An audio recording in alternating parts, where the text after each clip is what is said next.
Good evening. The television and radio stations of the United States and their affiliated stations are proud to provide facilities for a discussion of issues in the current political campaign by the two major candidates for the presidency. The candidates need no introduction. The Republican candidate, Vice President Richard M. Nixon, and the Democratic candidate, Senator John F. Kennedy. According to rules set by the candidates themselves, each man shall make an opening statement of approximately 8 minutes duration and a closing statement of approximately 3 minutes duration. In between, the candidates will answer or comment upon answers to questions put by a panel of correspondents. In this, the first discussion in a series of 4 joint appearances, the subject matter has been agreed will be restricted to internal or domestic American matters. And now for the first opening statement by Senator John F. Kennedy. Smith, Nixon. In the election of 1860, Abraham Lincoln said the question was whether this nation could exist half slave or half free. In the election of 1960, and with the world around us, the question is whether the world will exist half slave or half free, whether it will move in the direction of freedom, in the direction of the road that we are taking, or whether it will move in the direction of slavery. I think it will depend in great measure upon what we do here in the United States, that we build, on the kind of strength that we maintain. We discussed tonight domestic issues, but I would not want that to be any implication to be given that this does not involve directly our struggle with Mr. Khrushchev for survival. Mr. Khrushchev is in New York, and he maintains the communist offensive throughout the world because of the productive power of the Soviet Union itself. The Chinese communists have always had a large population, but they are important and dangerous now because they are mounting a major effort within their own country. The kind of country we have here, the kind of society we have, the kind of strength we build in the United States will be the defense of freedom. If we do well here, if we meet our obligations, if we're moving ahead, then I think freedom will be secure around the world. If we fail, then freedom fails. Therefore, I think the question before the American people is, are we doing as much as we can do? Are we as strong as we should be? Are we as strong as we must be if we're going to maintain our independence? And if we're going to maintain and hold out the hand of friendship to those who look to us for assistance, to those who look to us for survival? I should make it very clear that I do not think we're doing enough, that I am not satisfied as an American with the progress that we're making. This is a great country, but I think it could be a greater country. And this is a powerful country, but I think it could be a more powerful country. I'm not satisfied to have 50% of our steel mill capacity unused. I'm not satisfied when the United States had last year the lowest rate of economic growth of any major industrialized society in the world, because economic growth means strength and vitality. It means we're able to sustain our defenses. It means we're able to meet our commitments abroad. I'm not satisfied when we have over $9 billion worth of food, some of it rotting, even though there is a hungry world, and even though 4 million Americans wait every month for a food package from the government, which averages 5 cents a day per individual. I saw cases in West Virginia, here in the United States, where children took home part of their school lunch in order to feed their families, because I don't think we're meeting our obligations towards these Americans. I'm not satisfied when the Soviet Union is turning out twice as many scientists and engineers as we are. I'm not satisfied when many of our teachers are inadequately paid, or when our children go to school part-time shifts. I think we should have an educational system second to none. I'm not satisfied when I see men like Jimmy Hoffa in charge of the largest union in the United States, still free. I'm not satisfied when we are failing to develop the natural resources of the United States to the fullest. Here in the United States, which developed the Tennessee Valley, and which built the Grand Coulee and the other dams in the northwest United States, at the present rate of hydropower production, and that is the hallmark of an industrialized society, the Soviet Union by 1975 will be producing more power than we are. These are all the things, I think, in this country that can make our society strong or can mean that it stands still.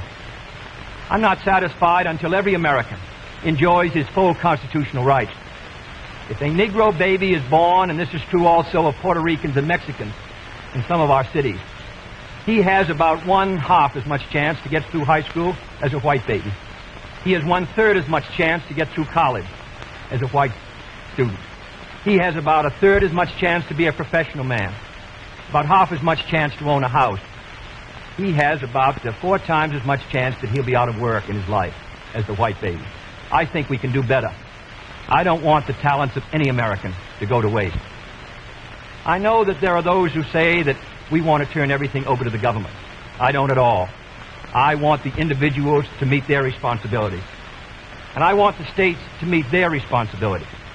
But I think there is also a national responsibility. The argument has been used against every piece of social legislation in the last 25 years. The people of the United States individually could not have developed the Tennessee Valley. Collectively, they could have. A cotton farmer in Georgia, or a peanut farmer, or a dairy farmer in Wisconsin or Minnesota, he cannot protect himself against the forces of supply and demand in the marketplace, but working together in effective governmental programs, he can do so.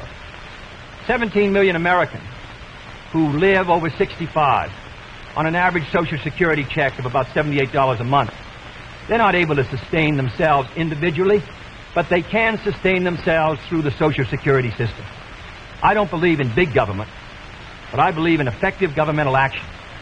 And I think that's the only way that the United States is going to maintain its freedom. It's the only way that we're going to move ahead. I think we can do a better job.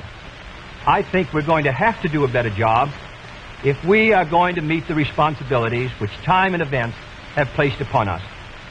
We cannot turn the job over to anyone else. If the United States fails, then the whole cause of freedom fails. And I think it depends in great measure on what we do here in this country. The reason Franklin Roosevelt was a good neighbor in Latin America was because he was a good neighbor in the United States. Because they felt that the American society was moving again. I want us to recapture that image.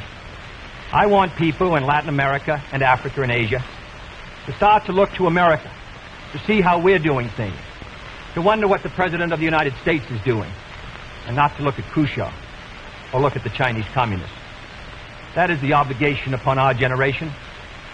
In 1933, Franklin Roosevelt said in his inaugural that this generation of Americans has a rendezvous with destiny. I think our generation of Americans has the same rendezvous. The question now is, can freedom be maintained under the most severe attack it has ever known? I think it can be. And I think in the final analysis, it depends upon what we do here. I think it's time America started moving again. And now the opening statement by Vice President Richard M. Nixon. Smith, Senator Kennedy, the things that Senator Kennedy has said, many of us can agree with. There is no question but that we cannot discuss our internal affairs in the United States without recognizing that they have a tremendous bearing on our international position. There is no question but that this nation cannot stand still because we are in a deadly competition, a competition not only with the men in the Kremlin, but the men in Peking. We're ahead in this competition, as Senator Kennedy, I think, has implied. But when you're in a race, the only way to stay ahead is to move ahead. And I subscribe completely to the spirit that Senator Kennedy has expressed tonight, the spirit that the United States should move ahead. Where then do we disagree? I think we disagree on the implication of his remarks tonight and on the statements that he has made on many occasions during his campaign to the effect that the United States has been standing still. We heard tonight, for example, the statement made that our growth in national product last year was the lowest of any industrial nation in the world. Now, last year, of course, was 1958. That happened to be a recession year. But when we look at the growth of GNP this year, a year of recovery, we find that it's 6 9/10% and one of the highest in the world today. More about that later. Looking then to this problem of how the United States should move ahead and where the United States is moving, I think it is well that we take the advice of a very famous campaigner, Let's look at the record. Is the United States standing still? Is it true that this administration, as Senator Kennedy has charged, has been an administration of retreat, of defeat, of stagnation? Is it true that, as far as this country is concerned, in the field of electric power, in all of the fields that he has mentioned, we have not been moving ahead? Well, we have a comparison that we can make. We have the record of the Truman administration of 7.5 years and the 7.5 years of the Eisenhower administration. When we compare these two records in the areas that Senator Kennedy has discussed tonight, I think we find that America has been moving ahead. Let's take schools. We have built more schools in these last 7.5 years than we built in the previous 7.5, for that matter, in the previous 20 years. Let's take hydroelectric power. We have developed more hydroelectric power in these 7.5 years than was developed in any previous administration in history. Let us take hospitals. We find that more have been built in this administration than in the previous administration. The same is true of highways. Let's put it in terms that all of us can understand. We often hear gross national product discussed, and in that respect, may I say that when we compare the growth in this administration with that of the previous administration, that then there was a total growth of 11% over 7 years. In this administration, there's been a total growth of 19% over 7 years. That shows that there's been more growth in this administration than in its predecessor. But let's not put it there. Let's put it in terms of the average family. What has happened to you? We find that your wages have gone up 5 times as much in the Eisenhower administration as they did in the Truman administration. What about the prices you pay? We find that the prices you pay went up 5 times as much in the Truman administration as they did in the Eisenhower administration. What's the net result of this? This means that the average family income went up 15% in the Eisenhower years as against 2% in the Truman years. Now, this is not standing still. But, good as this record is, may I emphasize, it isn't enough. A record is never something to stand on. It's something to build on. And in building on this record, I believe that we have the secret for progress. We know the way to progress. And I think, first of all, our own record proves that we know the way. Senator Kennedy has suggested that he believes he knows the way. I respect the sincerity with which he makes that suggestion. But on the other hand, when we look at the various programs that he offers, they do not seem to be new. They seem to be simply retreads of the programs of the Truman administration which preceded it. And I would suggest that during the course of the evening he might indicate those areas in which his programs are new, where they will mean more progress than we had then. What kind of programs are we for? We are for programs that will expand educational opportunities, that will give to all Americans their equal chance for education, for all of the things which are necessary and dear to the hearts of our people. We are for programs, in addition, which will see that our medical care for the aged is much better handled than it is at the present time. Here again, may I indicate that Senator Kennedy and I are not in disagreement as to the aim. We both want to help the old people. We want to see that they do have adequate medical care. The question is the means. I think that the means that I advocate will reach that goal better than the means that he advocates. I could give better examples, but for whatever it is, whether it's in the field of housing, or health, or medical care, or schools, or the development of electric power, we have programs which we believe will move America, move her forward, and build on the wonderful record that we have made over these past 7.5 years. Now, when we look at these programs, might I suggest that in evaluating them, we often have a tendency to say that the test of a program is how much you're spending. I will concede that in all the areas to which I have referred, Senator Kennedy would have the federal government spend more than I would have it spend. I costed out the cost of the Democratic platform. It runs a minimum of $13.2 billion a year more than we are presently spending, to a maximum of $18 billion a year more than we're presently spending. Now, the Republican platform will cost more, too. It will cost a minimum of $4 billion a year more, a maximum of $4 9/10 billion a year more than we're presently spending. Now, does this mean that his program is better than ours? Not at all. Because it isn't a question of how much the federal government spends. It isn't a question of which government does the most. It's a question of which administration does the right thing.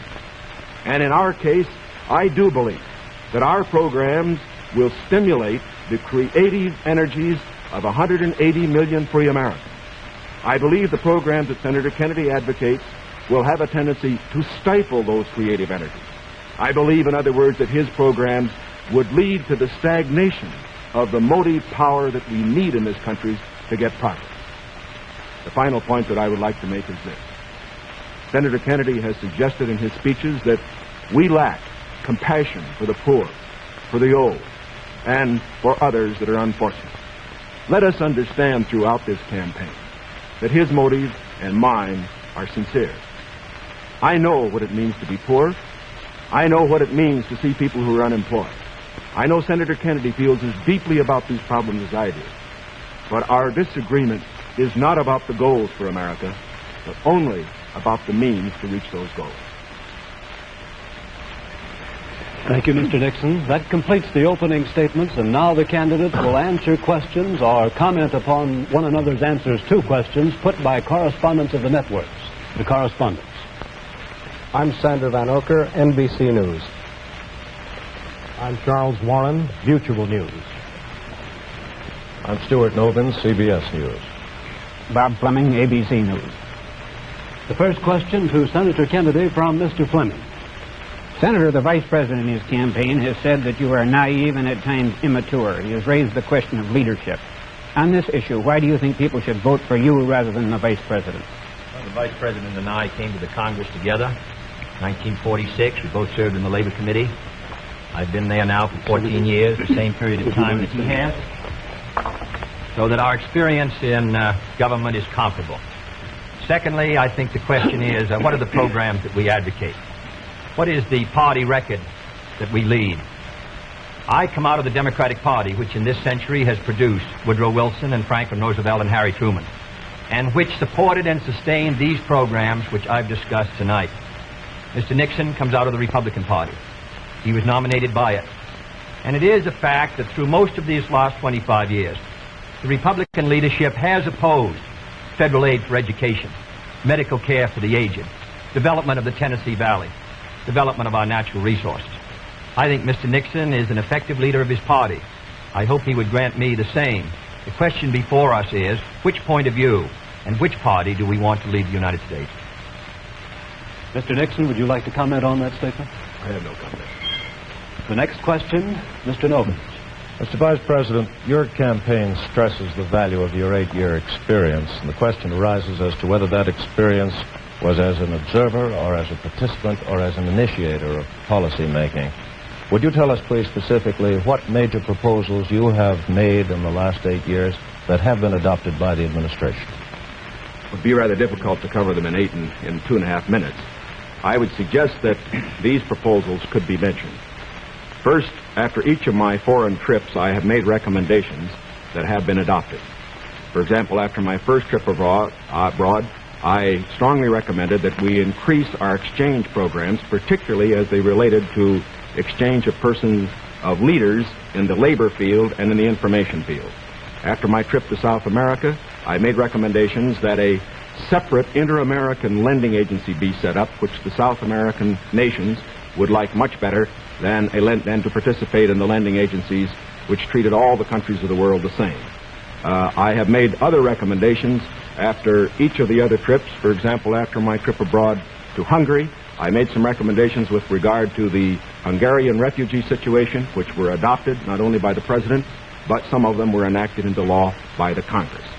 Within the administration, as a chairman of the President's Committee on Price Stability and Economic Growth, I have had the opportunity to make recommendations which have been adopted within the administration and which I think have been reasonably effective. I know Senator Kennedy suggested in a speech at Cleveland yesterday that that committee had not been particularly effective.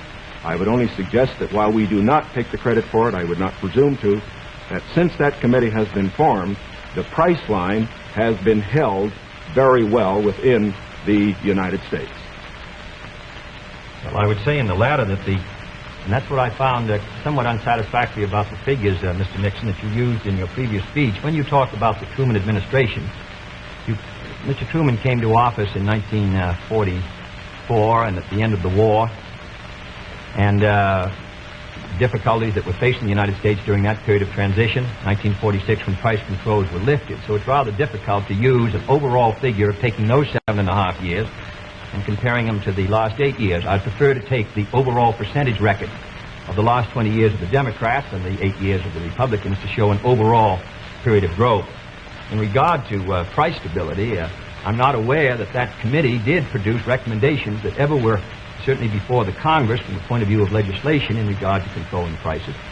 In regard to the exchange of students, of labor unions, I am chairman of the subcommittee on Africa, and I think that one of the most unfortunate phases of our policy towards that country was the very minute number of exchanges that we had. I think it's true of Latin America also.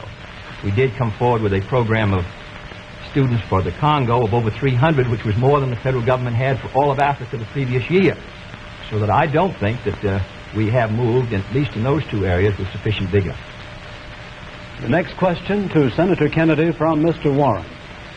Senator Kennedy, during your brief speech a few minutes ago, you mentioned farm surpluses.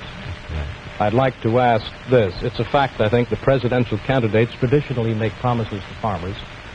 Lots of people, I think, don't understand why the government pays farmers for not producing certain crops, or paying farmers if they overproduce, for that matter. Let me ask, sir, why can't the farmer operate like the businessman who operates a factory? If an auto company overproduces a certain model of car, Uncle Sam doesn't step in and buy up the surplus. Why this constant courting of the farmer? Well, because I think that if the federal government moved out of the program and withdrew its support, then I think you would have complete economic chaos. The farmer plants in the spring and harvests in the fall. There are hundreds of thousands of them. They're not able to control their market very well. They bring their crops in or their livestock in, many of them about the same time. They have only a few purchasers that buy their milk or their hogs, few large companies in many cases, and therefore the farmer is not in a position to bargain very effectively in the marketplace. I think the experience of the 20s has shown what a free market could do to agriculture. And if the agricultural economy collapses, then the economy of the rest of the United States sooner or later will collapse. The farmers are the #1 market for the automobile industry of the United States. The automobile industry is the #1 market for steel. So if the farmer's economy continues to decline as sharply as it has in recent years, then I think you would have a recession in the rest of the country. So I think the case for the government intervention is a good one. Secondly, my objection to present farm policy is that there are no effective controls to bring supply and demand into better balance. The dropping of the support price in order to limit production does not work. And we now have the highest surpluses, $9 billion worth. We've had a higher tax load from the Treasury for the farmer in the last few years with the lowest farm income in many years. I think that this farm policy has failed. And my judgment, the only policy that will work will be for effective supply and demand to be in balance. And that can only be done through governmental action. I therefore suggest that in those basic commodities which are supported, that the federal government, after endorsement by the farmers in that commodity, attempt to bring supply and demand into balance. Attempt effective production controls so that we won't have that 5 or 6% surplus which breaks the price 15 or 20%. I think Mr. Benson's program has failed.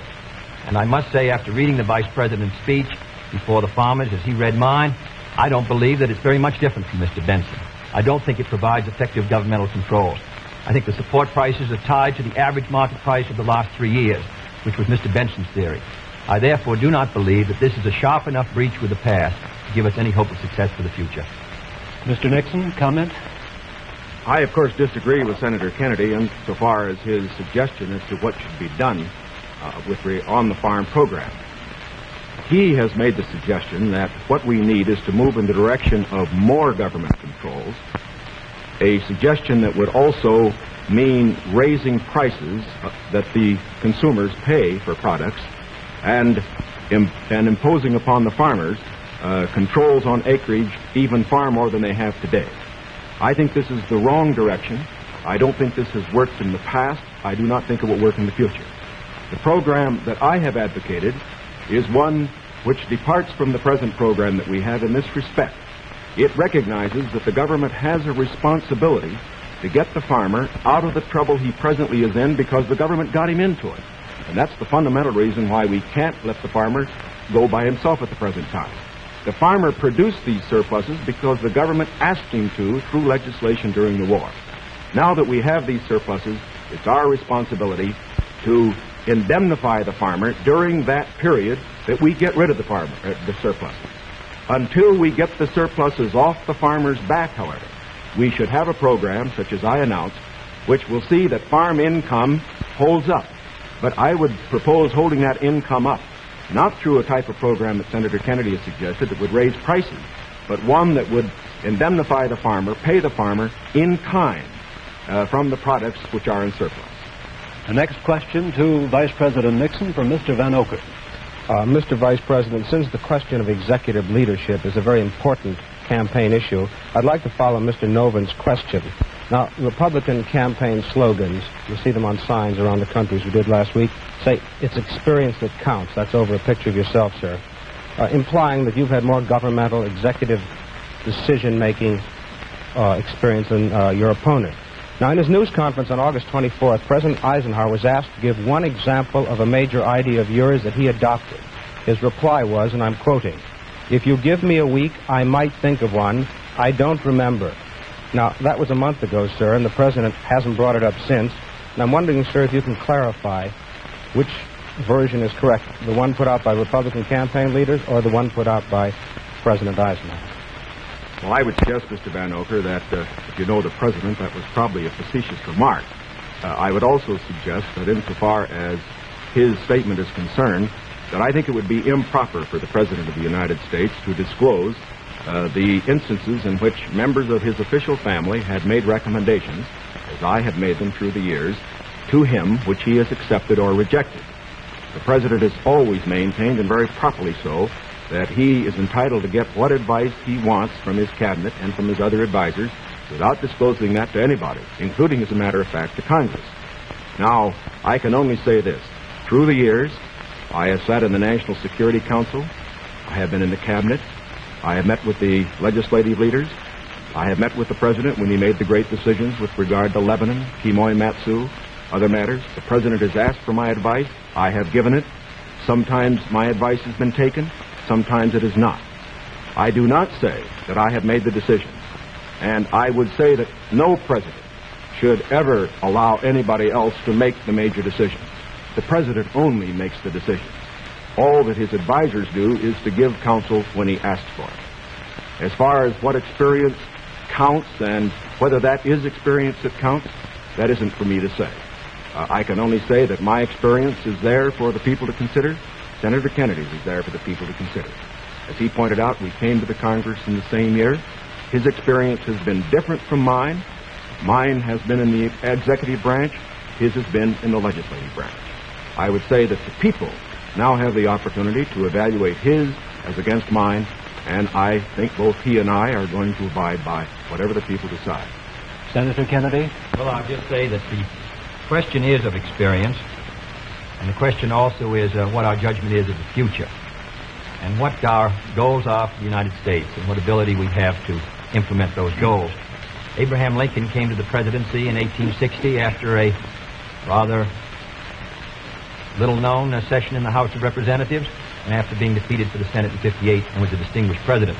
There is no certain road to the presidency. There are no guarantees that if you take one road or another that you will be a successful president. I have been in the Congress for 14 years. I have voted in the last 8 years, and the Vice President was presiding over the Senate and meeting his other responsibilities. I have met decisions over 800 times on matters which affect not only the domestic security of the United States, but as a member of the Senate Foreign Relations Committee. The question really is which candidate and which party can meet the problems that the United States is going to face in the 60s. The next question to Senator Kennedy from Mr. Novus. Senator Kennedy, in connection with these problems of the future that you speak of and the program that you enunciated earlier in your direct talk, you call for expanding some of the welfare programs for schools, for teacher salaries, medical care, and so forth, but you also call for reducing the federal debt. And I'm wondering how you if your president in January would go about paying the bill for all this? Does this mean that I did not advocate reducing the federal debt because I don't believe that you're going to be able to reduce the federal debt very much in 1961, 2, or 3. I think you have heavy obligations which affect our security, which we're going to have to meet. And therefore, I've never suggested we should be able to retire the debt substantially or even at all in 1961 or 2. Senator, I believe in one of your speeches you suggested that reducing the interest rate would help toward...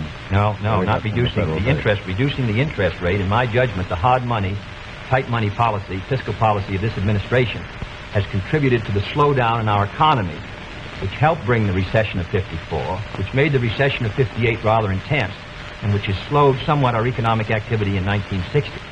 What I have talked about, however, the kind of programs that I talked about, in my judgment, are fiscally sound. Medical care for the aged, I would put under Social Security. The Vice President and I disagree on this. The program, the Javits-Nixon or the Nixon-Javits program, would have cost, if fully used, $600 million by the government per year and $600 million by the states.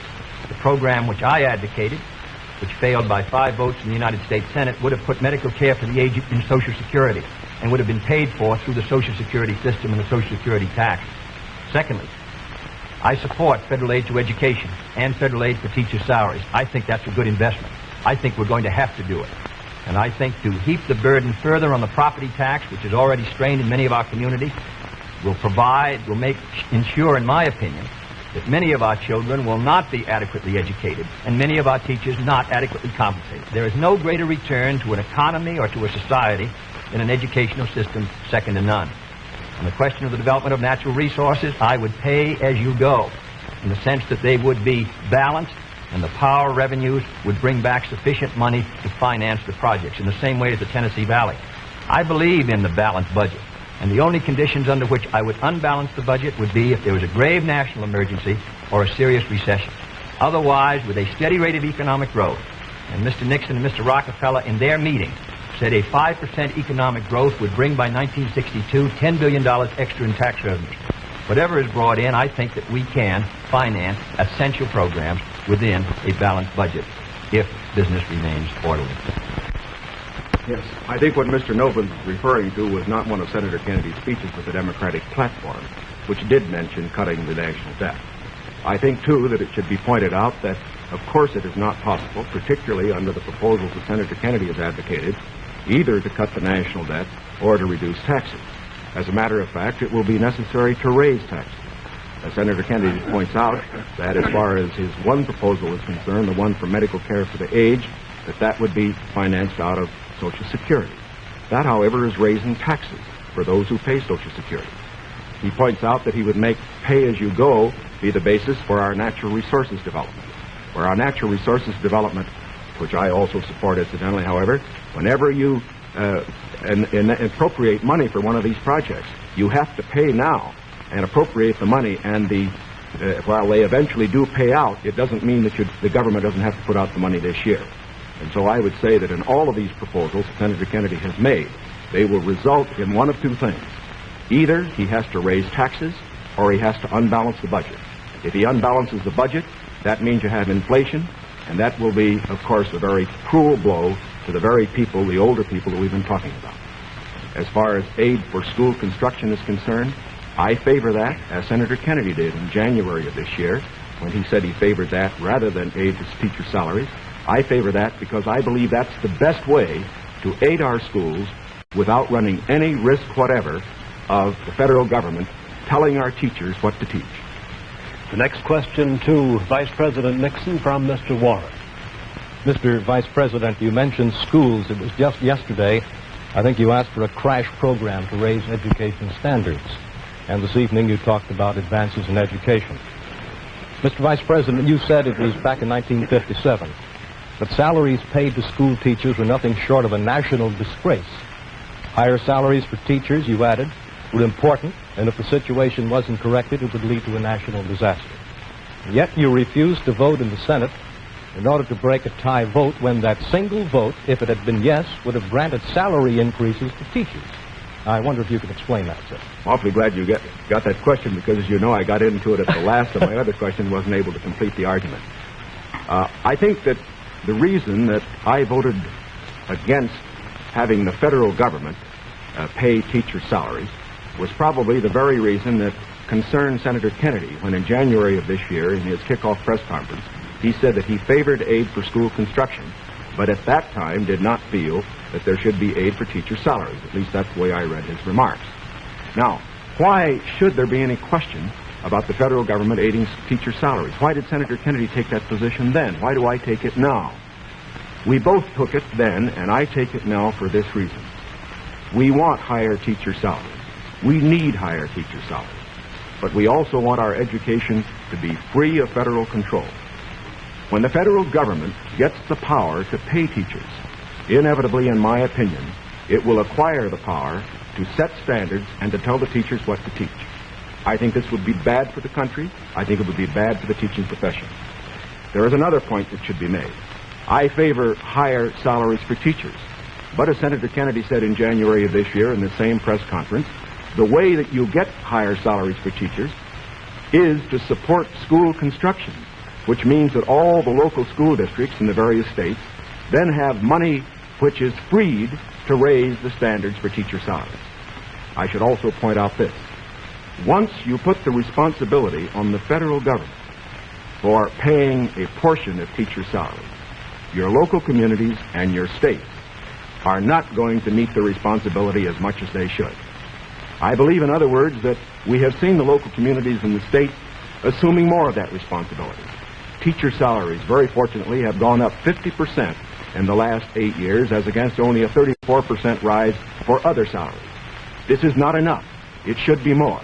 But I do not believe that the way to get more salaries for teachers is to have the federal government get in with a massive program. My objection here is not the cost in dollars.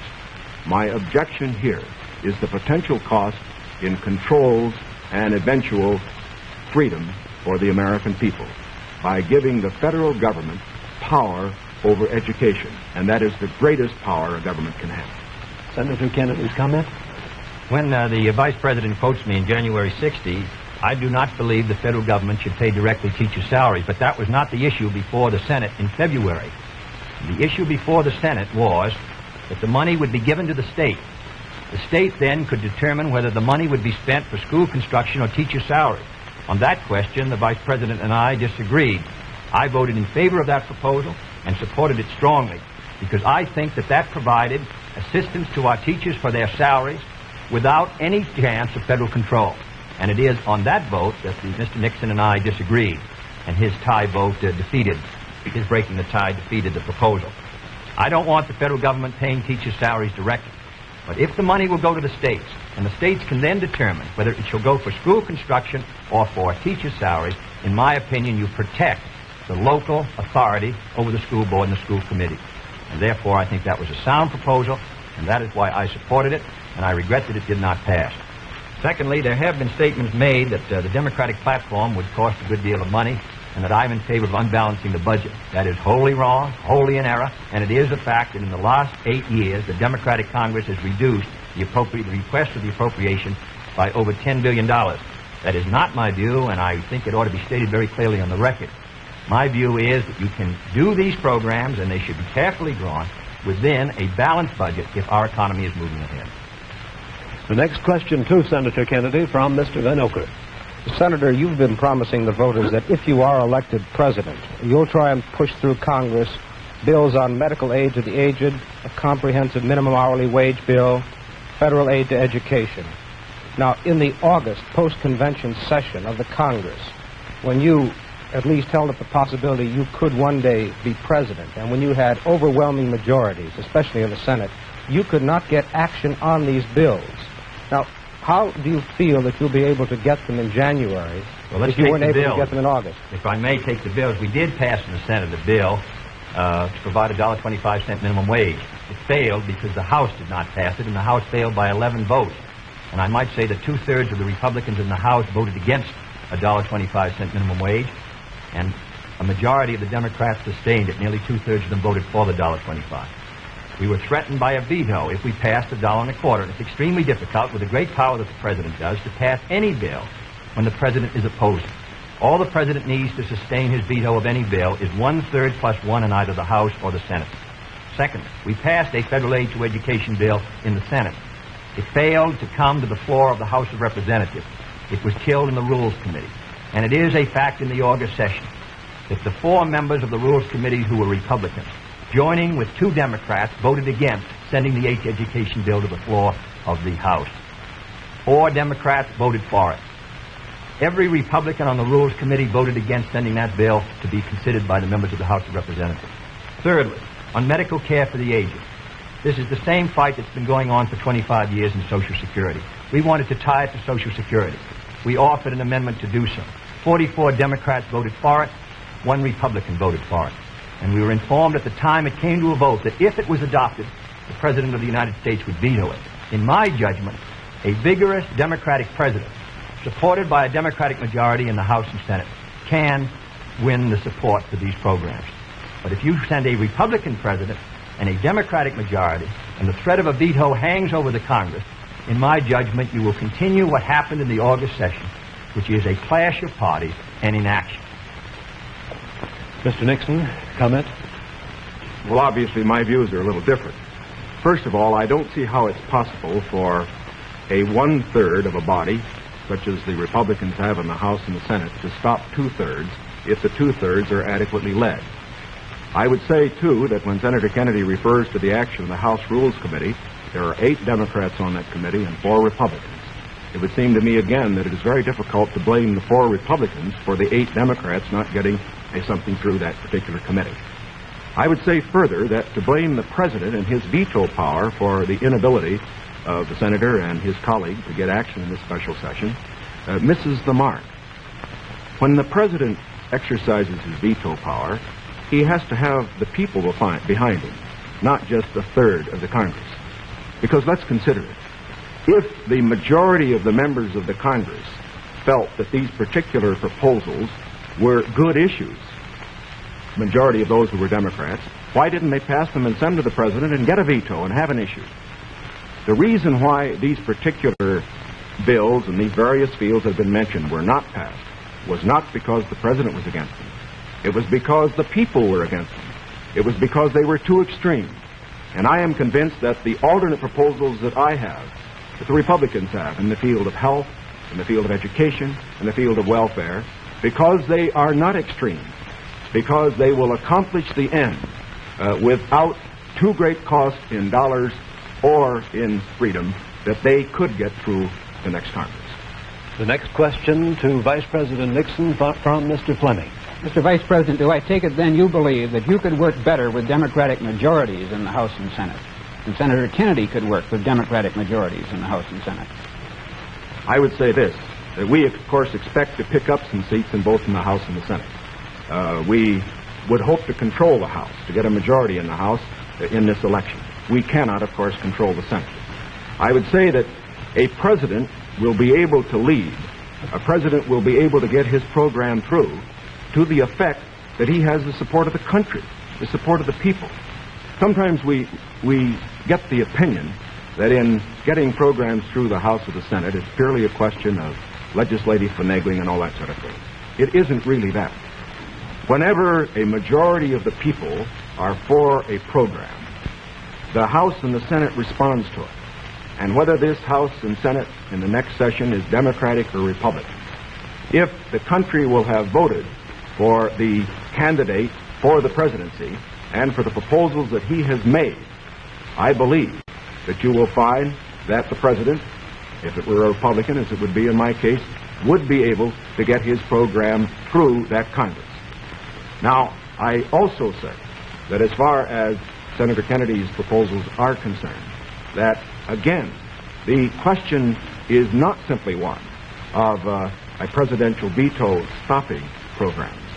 You must always remember that a president can't stop anything unless he has the people behind him. And the reason President Eisenhower's vetoes have been sustained, the reason the Congress does not send up bills to him which they think will be vetoed, is because the people and the Congress, a majority of them, know the country is behind the president. Senator Kennedy? Well, now let's look at these bills that the Vice President suggests were too extreme. One was a bill for $1.25 an hour for anyone who works in a store or company that has $1 million a year business. I don't think that's extreme at all. And yet nearly 2/3 to 3/4 of the Republicans in the House of Representatives voted against that proposal. Secondly was the federal aid to education bill. It was a very, because of the defeat of teacher salaries, it was not a bill that met, in my opinion, the need. The fact of the matter is, it was a bill that was less than you recommended, Mr. Nixon, this morning in your proposal. It was not an extreme bill. And yet we could not get one Republican to join. At least, I think, 4 of the 8 Democrats voted to send it to the floor of the House, not one Republican, and they joined with those Democrats who were opposed to it. I don't say the Democrats are united in their support of the program, but I do say a majority are, and I say a majority of the Republicans are opposed to it. The third is medical care for the aged, which is tied to Social Security, which is financed out of Social Security funds. Does not put a deficit on the Treasury. The proposal advanced by you and by Mr. Javits would have cost $600 million. Mr. Rockefeller rejected it in New York, said he didn't agree with the financing at all, said it ought to be on Social Security. So these are 3 programs which are quite moderate. I think it shows the difference between the 2 parties. One party is ready to move in these programs, the other party gives them lip service.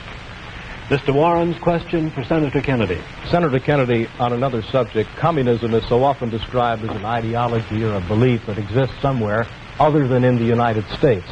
Let me ask you, sir, just how serious a threat to our national security are these communist subversive activities in the United States today? Well, I think they're serious. I think it's a matter that we should continue to give great care and attention to. We should support the laws which the United States has passed in order to protect us from those who would destroy us from within. We should sustain the Department of Justice in its efforts and the FBI, and we should be continually alert. I think if the United States is maintaining a strong society here in the United States, I think that we can meet any internal threat. The major threat is external and will continue. Mr. Nixon, comment? I agree with Senator Kennedy's appraisal generally in this respect. The question of communism within the United States has been one that has worried us in the past. It is one that will continue to be a problem for years to come. We have to remember that the Cold War that Mr. Khrushchev is waging and his colleagues are waging is waged all over the world, and it's waged right here in the United States. That's why we have to continue to be alert. It is also essential in being alert that we be fair. Fair because by being fair, we uphold the very freedoms that the communists would destroy. We uphold the standards of conduct which they would never follow. And in this connection, I think that we must look to the future, having in mind the fact that we fight communism at home, not only by our laws to deal with communists, the few who do become communists and the few who do become fellow travelers, but we also fight communism at home by moving against those various injustices which exist in our society, which the communists feed upon.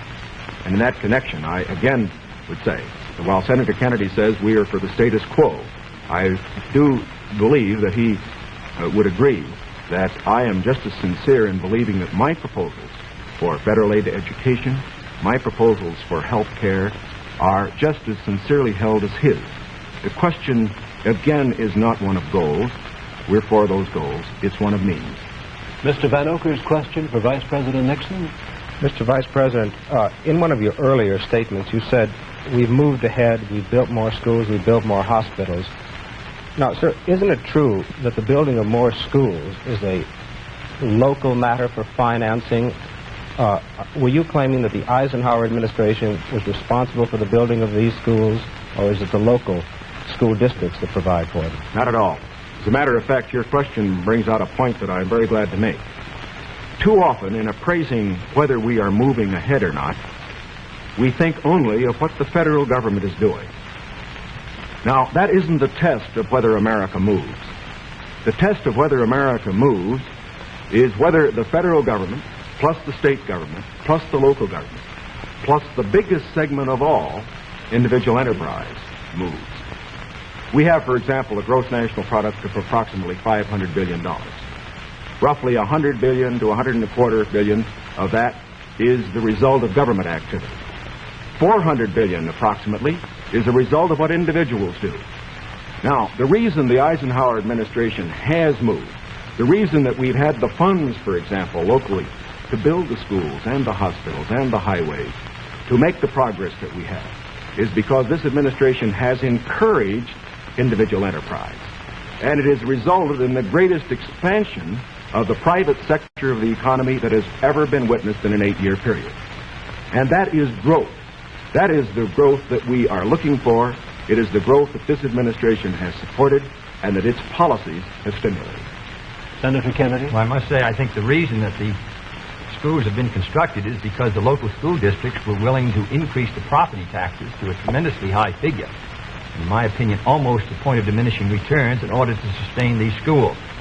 Secondly, I think we have a rich country, and I think we have a powerful country. I think what we have to do, however, is have the President and the leadership set before our country exactly what we must do in the next decade if we're going to maintain our security in education, in economic growth, in development of natural resources.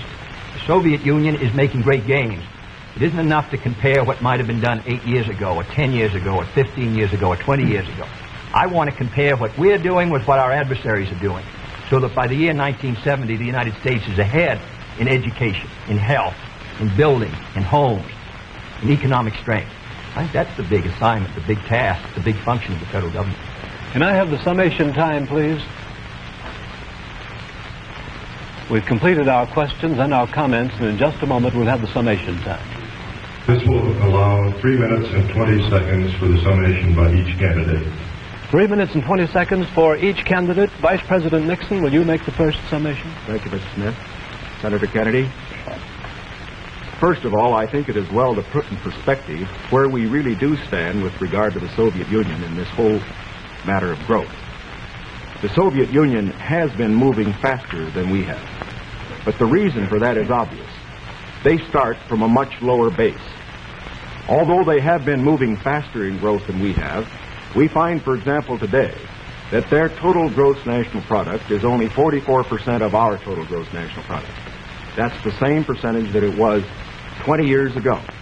And as far as the absolute gap is concerned, we find that the United States is even further ahead than it was 20 years ago. Is this any reason for complacency? Not at all. Because these are determined men. They are fanatical men. And we have to get the very most out of our economy. I agree with Senator Kennedy completely on that score. Where we disagree is in the means that we would use to get the most out of our economy. I respectfully submit that Senator Kennedy too often would rely too much on the federal government, on what it would do to solve our problems, to stimulate growth.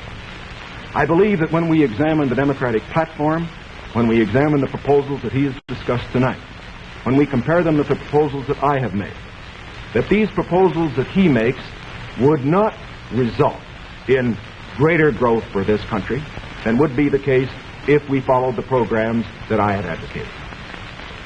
There are many of the points that he has made that I would like to comment upon. The one in the field of health is worth mentioning.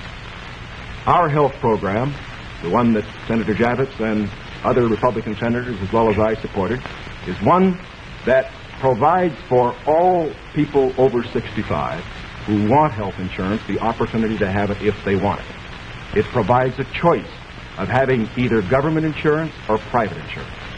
But it compels nobody to have insurance who does not want it. His program under Social Security would require everybody who had Social Security to take government health insurance whether he wanted it or not. And it would not cover several million people who are not covered by Social Security at all. Here is one place where I think that our program does a better job than his. The other point that I would make is this. This downgrading of how much things cost, I think many of our people will understand better when they look at what happened during the Truman administration when the government was spending more than it took in. We found savings over a lifetime eaten up by inflation. We found the people who could least afford it, people on retired incomes, people on fixed incomes, we found them unable to meet their bills at the end of the month.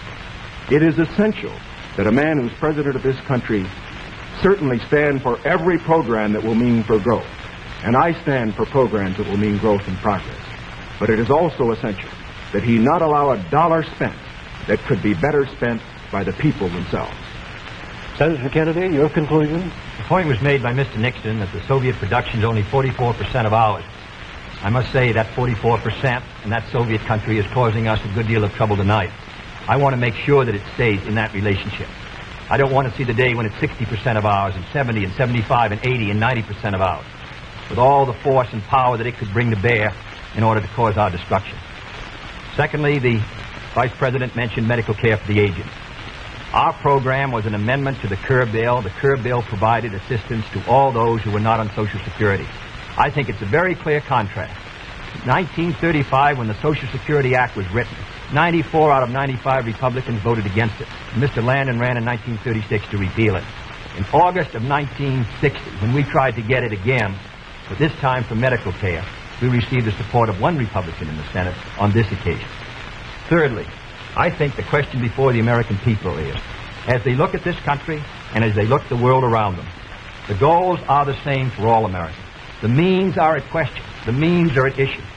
If you feel that everything that is being done now is satisfactory, that the relative power and prestige and strength of the United States is increasing in relation to that of the communists, that we are gaining more security, that we are achieving everything as a nation that we should achieve, that we're achieving a better life for our citizens and greater strength, then I agree. I think you should vote for Mr. Nixon. But if you feel that we have to move again in the 60s, that the function of the President is to set before the people the unfinished business of our society, as Franklin Roosevelt did in the 30s, the agenda for our people, what we must do as a society to meet our needs in this country and protect our security and help the cause of freedom. As I said at the beginning, the question before us all, that faces all Republicans and all Democrats, is, can freedom in the next generation conquer, or are the communists going to be successful? That's the great issue. And if we meet our responsibilities, I think freedom will conquer. If we fail to move ahead, if we fail to develop sufficient military and economic and social strength here in this country, then I think that the tide could begin to run against us. And I don't want historians 10 years from now to say, these were the years when the tide ran out for the United States. I want them to say, these were the years when the tide came in. These were the years when the United States started to move again.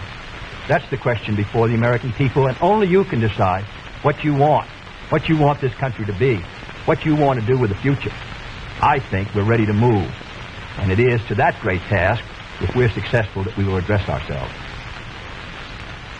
Thank you very much, gentlemen. This hour has gone by all too quickly. Thank you very much for permitting us to present the next President of the United States on this unique program. I've been asked by the candidates to thank the American networks and the affiliated stations for providing time and facilities for this joint appearance. Other debates in this series will be announced later and will be on different subjects. This is Howard K. Smith. Good night from Chicago.